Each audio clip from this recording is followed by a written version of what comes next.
নমস্কাৰ বন্ধুসকল, মই লোকেল কুকুৰা ফাৰ্মিং কৰি আছোঁ। পিয়ৰ লোকেল কুকুৰা হয়। আজি মই গ্ৰীণ ফিড কেনেকৈ দিয়ে আৰু কি দিয়ে সেইটোৱে দেখাম।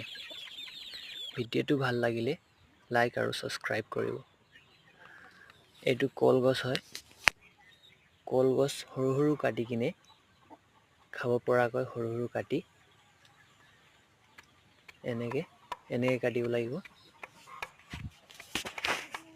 সৰু সৰু মিহিকৈ আৰু কলপাতো সেই কলগছ দৰে সৰু সৰুকৈ মিহিকৈ কাটিব লাগিব।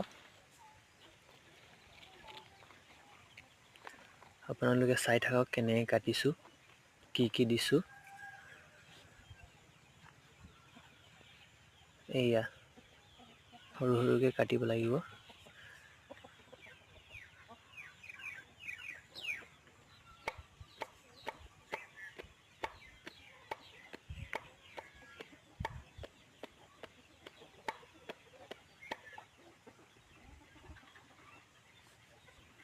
এইখিনি সব মোৰ কণী পৰা কুকুৰাজনখিনি হয়।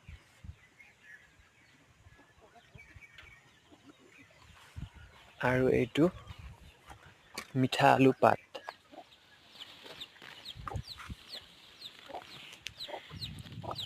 মিঠা আলু পাত আৰু গছখিনিও কাটি কিনে কলপাত কলগছ তেনেকাই কাটি কিনে সৰু সৰুকৈ এইটো মিঠা আলু ওলাইছে।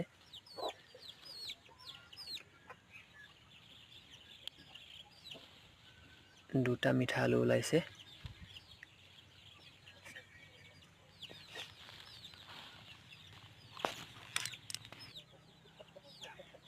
আৰু কাটিব লাগিব এনেকৈ সৰু সৰুকৈ।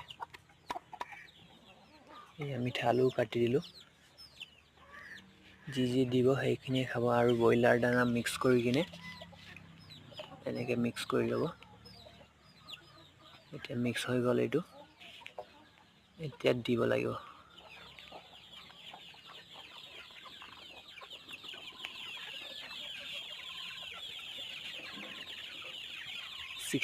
টা আছে টোটেল মোৰ লোকেল কুকুৰা পোৱালিটো।